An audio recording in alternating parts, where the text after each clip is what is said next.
Takeaways. We're thinking about dating. What are some things to think about? Thinking about it as a time of self-exploration, getting to know ourselves in relation to others and how we want to be in the world. Okay. Also getting to know kind of, as you were talking about, the deal breakers and the things that we hope for, knowing what feels like it fits and what feels like it doesn't fit. And that went great. Maybe we're going to partner. What do we think about? We think about not taking relationship structures for granted. Maybe monogamy is the way to go, maybe non-monogamy is the way to go, but hopefully being able to negotiate and communicate with the people that we are dating or in partnership with to find what fits best for what we want in the world.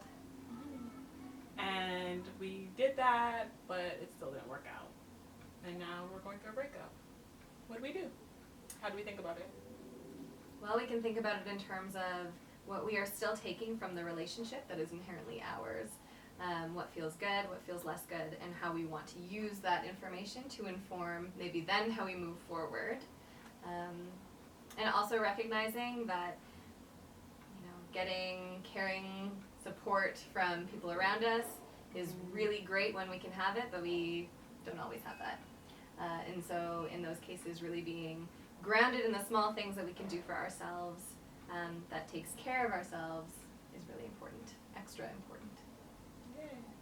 We've gotten through the breakup and we're feeling great again, and reconnection is a possibility. What should we think about before we reconnect with the person that we previously broke up with? Thinking about our hopes, our expectations for what the new dynamic could look like, and also having some openness as to what that other person might want, which could be very different or could be similar to what we want.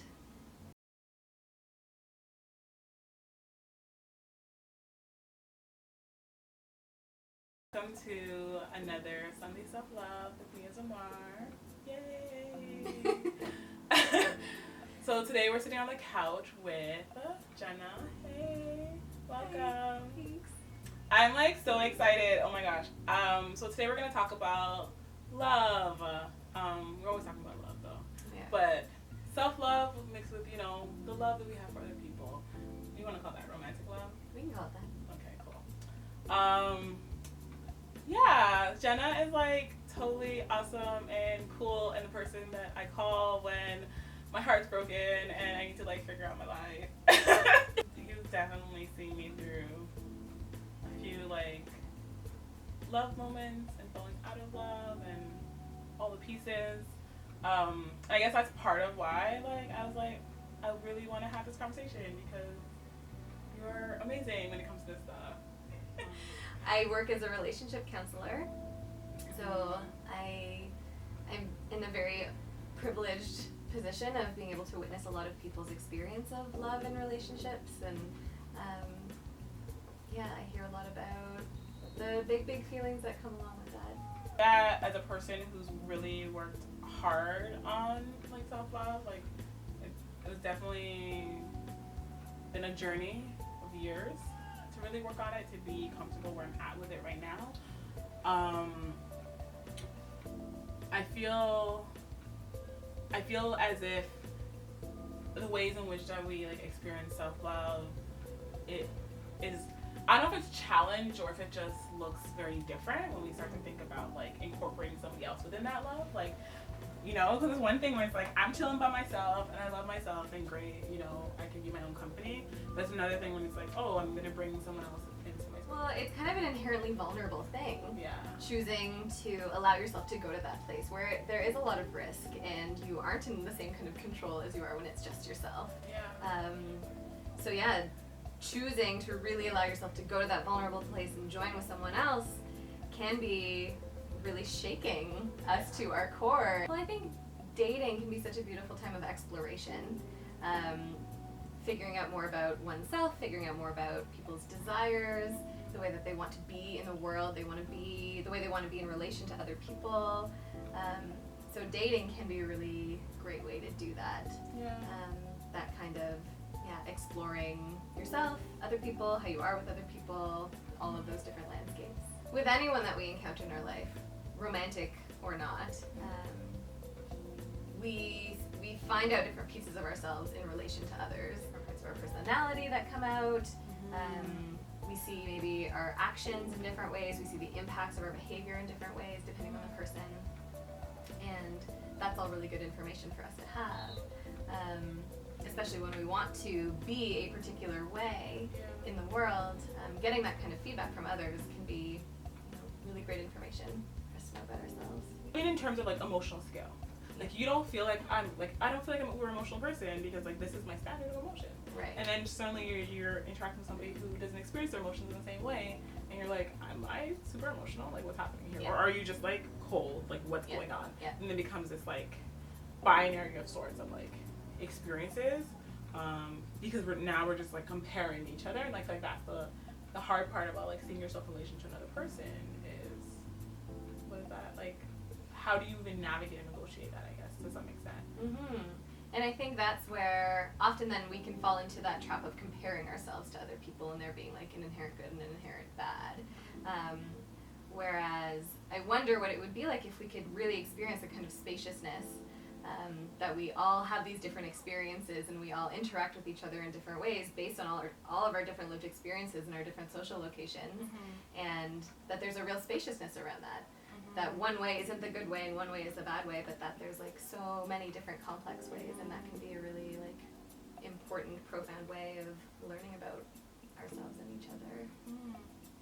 For sure. If I'm like suddenly like, okay, you know what, I'm ready to date, I want to get out there, I want to meet people, but I also have just spent X amount of time working on loving myself, and that was like a really difficult and hard journey. And I don't want dating to take away from my experiences of like loving myself, you know?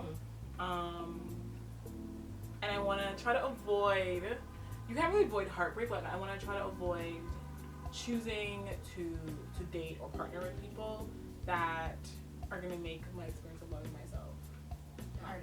Pleasurable, you know? Not pleasurable, yes. Yeah, so I'm totally just like, what things do I think about doing? Like, how do I think about dating in a way that like can also be in line with my self-love? Like, I don't know, like what? It's a really hard question. It's a really hard question, and I feel like that's probably the question that we're all gonna be like searching for our whole lives, because we're trying to prioritize our own self-love and our own self-knowledge.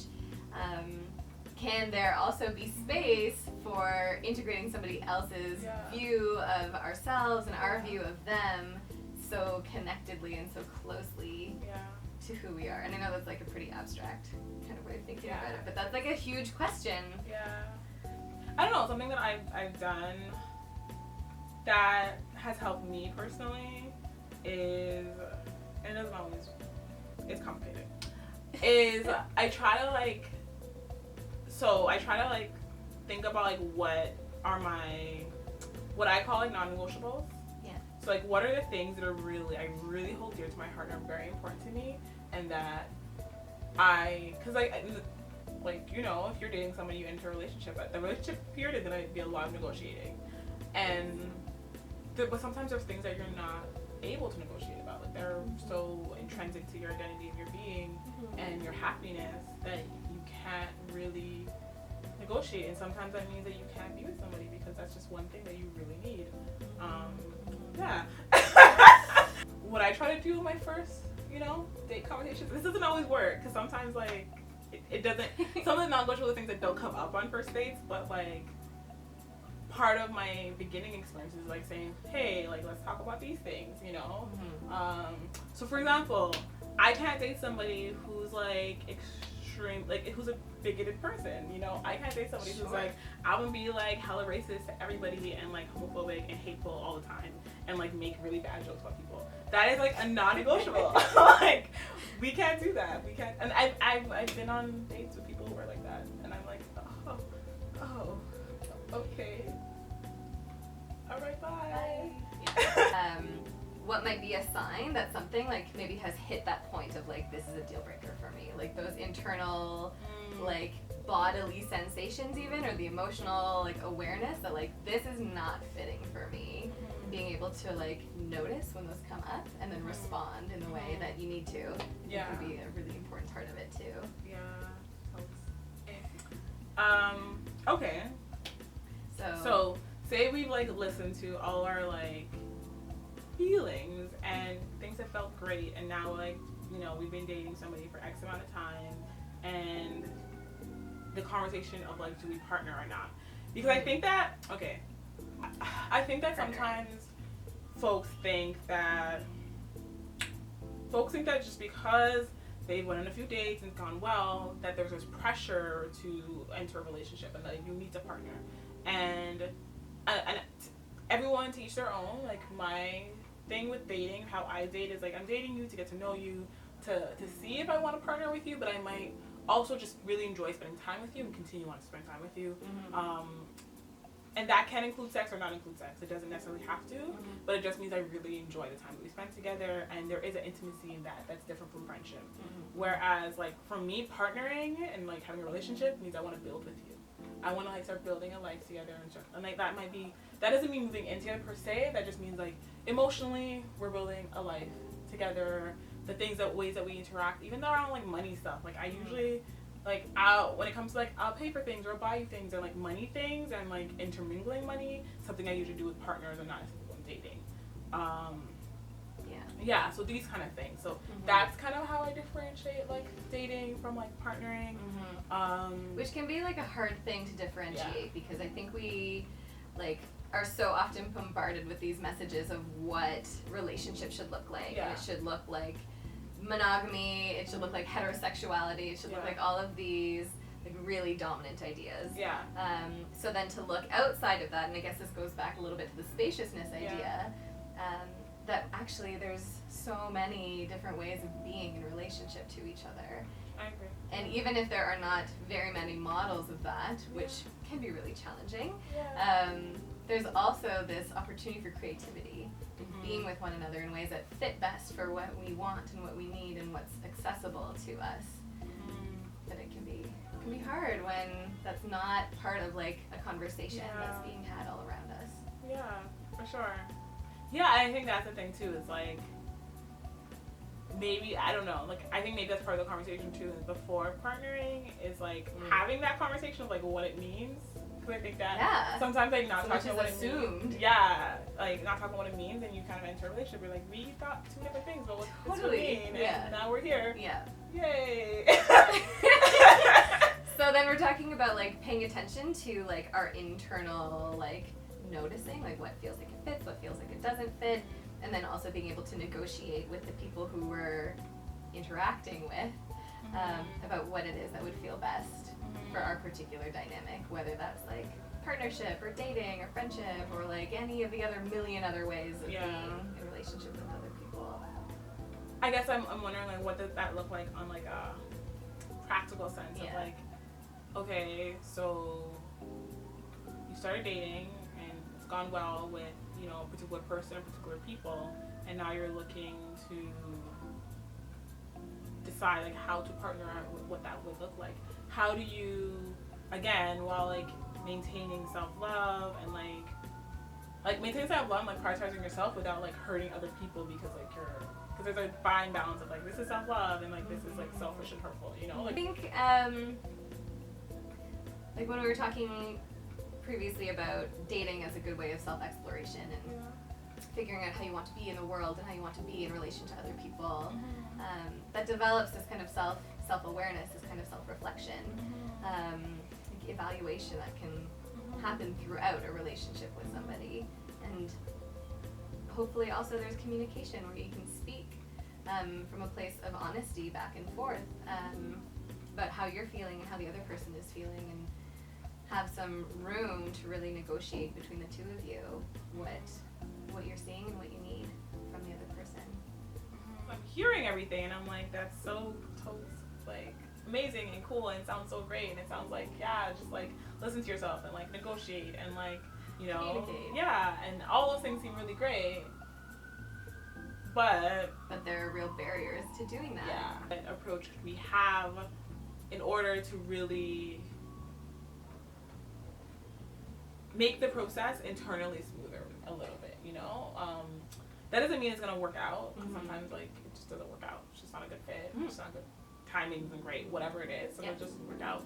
But the internal bumps of the road sometimes are like if I only knew, or if someone only told me to like, I hold like, what are my negotiables or my non-negotiables, and like, what things do I really, really need? I didn't know to think about that before going into a relationship until after I was in a 6-year-long relationship where I did a lot of shit that I didn't really want to do.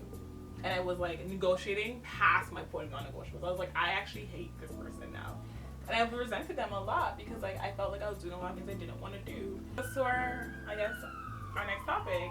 So when the breakup happens, how do you know, get through a breakup? Like, what things can folks like think about or I don't know, do in terms of like self-care? Like, I don't know, like how do you get through a breakup? I'm asking you like big like life proposal questions. These are big questions.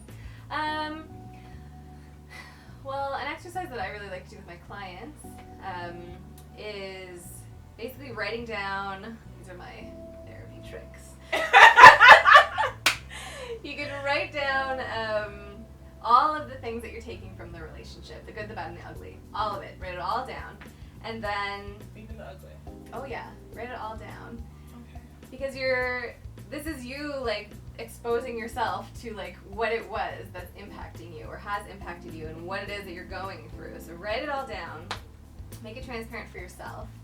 And then if you'd like, you can cut out each individual thing and choose what you want to keep. Oh, I like that. And you can you can also choose if you want to get rid of the rest. And you can do that in a really ritualistic way. You can like burn it. You can flush it down the toilet. You can throw it in the garbage. You can do whatever you need to do. And you can also choose how you want to keep the ones you want to keep. Where do you want to put it in your room? How do you want to integrate that into your life? I like that. I like that a lot. I like that because I feel like it provides a certain level of like, sometimes when breakups happen, we feel like we've lost all control and there's like no agency and there's no choice and like, you know, particularly if someone's breaking up with you, it's like all these pieces are happening. So I like the fact that it's like brings it back down because I'm a believer in like you can't control other people and their actions and how they feel, but you have agency over your own being, you know, and like how you want to like, I guess, negotiate with your own self in a lot of ways. So I like the piece around bringing it back down to you. And like these are ways that like you can't. Well, I mean, you can keep calling this person every day, but that might not go well, you know. But like, what you can do is like choose how you like hold the pieces of your experiences with you, and I like that. I like the fact that like it comes back down to like, you know, your own experiences of it rather than like hoping that, because I think a lot of like what makes breakup hard is like it's the thinking. I know I went through a breakup like last week, so I'm thinking about I'm being 100. Like the piece that you think about is like I'm never gonna like have these like kisses again or these cuddles. Like, you start thinking about all the things you'll never experience again. You know, where I like that exercise because it pushes you to like think about these experiences as things that like you have memories of and like you can still hold them close to your heart, you know? Mm-hmm. So instead of thinking like, I'll never experience that kiss again, it's like, oh, I had a chance to experience that kiss and how wonderful and beautiful it was, and I get to like, walk with that and like keep that with me. And I learned about myself, like I love these kinds of kisses, this is what it brings out in me, and this is mine, this doesn't belong to this person, this is mine, and I'm going to carry it with me. I don't know, I've had breakups where like, my friends and my family were like, I don't like this person, I strongly like dislike them, so much so that I hate them. And I just want to like never hear you talk about them ever again. Yeah, so just get over it. Yeah. Move on. And I was like, okay, all right, I won't tell you. I was still going through what I was going through. I just wasn't telling anybody because I felt like I couldn't tell anybody. Yeah. Well, not like I felt like I couldn't. They made it very clear that they don't want to hear it, you know? Yeah. And that felt really isolating for me. And that actually complicated my self-love experience because I started feeling a lot of shame and guilt that I would put onto myself of like, I'm so stupid that I feel these things for this person who's such a horrible person and like no one likes this person, so I must be something wrong with me if I feel like this, which just makes me like loathe and resent my own self, which makes self-love really hard when you're like, you know, laying in bed like hating yourself because you love somebody that you're told you're not supposed to, you know, in that way. But I also think there's another piece around like the experience of people just not knowing and you being afraid to tell them, which is a really real experience. And that kind of like shame and guilt is another feeling of shame and guilt. Like I don't know. Yeah, there's and these things make it so much more complicated. So if you don't have a community that you feel like you can go to, or that has made it maybe clear that you cannot go to them, Yeah.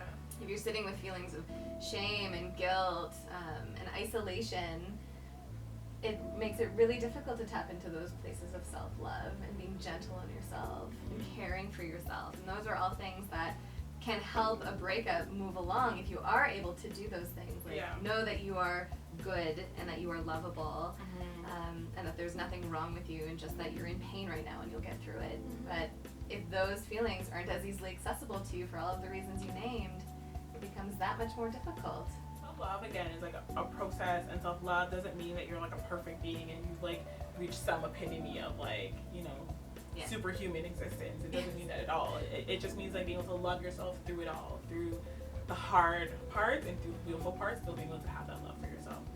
So then I think about, you know, if you are going through a breakup where there's a lot of feelings of shame and guilt and isolation, how you can then continue to survive and maybe celebrate the small things that you're able to do for yourself throughout the day. Like, you got out of bed today, you got dressed, you ate something. Like, these are all significant pieces of caring for ourselves that I think so often we can just overlook, and they're not important in our daily life. But they are actually so fundamental to being in this world. And when you're dealing with such heartbreak and such heavy feelings about oneself, being able to do those things for yourself can really be celebrated, can really be seen as gifts that you're giving yourself to moving forward. There are checklists that you can find online about like, I did these things today, and you can fill them out for yourself. If, like, I'm somebody who just likes that kind of structure, so that would be helpful for me. There's like 5 things you can write on the lines, like, I did this for myself today, got out of bed, showered, got dressed, like, poked my head outside, got some fresh air, those kinds of things. And it's not like, I got over this horrible breakup today. Like, that's way too big. So if we put it down into the more manageable chunks, as you were saying, I think we can feel like we have some forward movement, which can feel good for ourselves, taking care of ourselves. Thinking about like when you go through all the steps, like you like dated, went through a relationship, you broke up, and like you did all the things, and like you've gone through the cycle of that.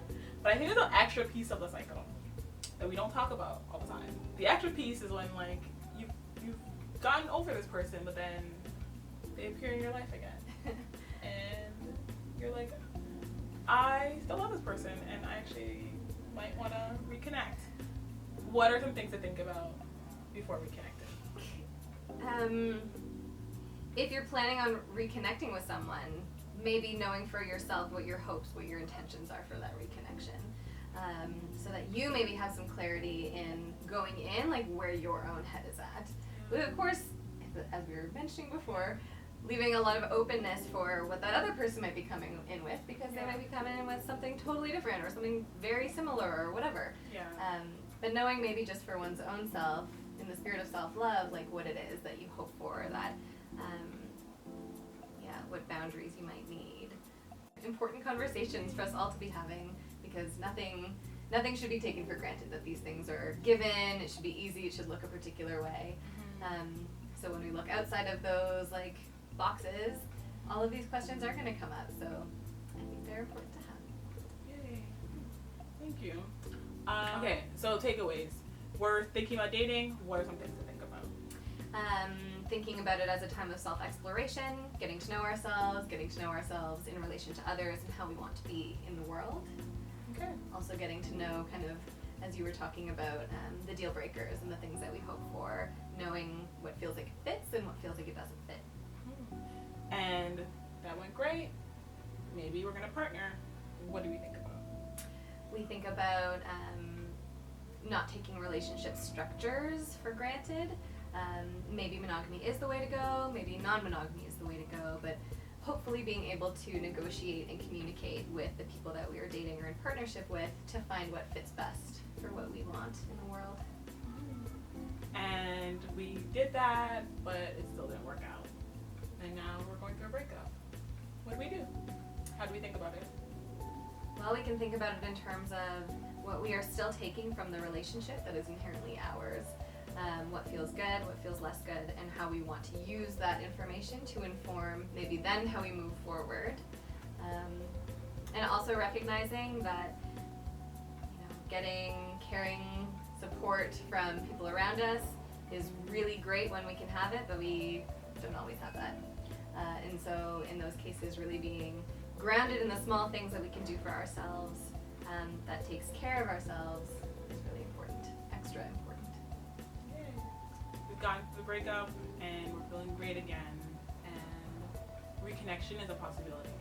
What should we think about before we reconnect with the person that we previously broke up with? Thinking about our hopes, our expectations, for what the new dynamic could look like, and also having some openness as to what that other person might want, which could be very different or could be similar to what we want. Yay. Yay! I'm so excited to like talk about like love. Okay, love is like one of my favorite things in the world, y'all. So this was an exciting conversation for me. Thank you so much for all your patience through the hard questions. Thank you for being so intentional and thoughtful with your answers. Thank you for sitting down with us today. My pleasure. Thanks for having me.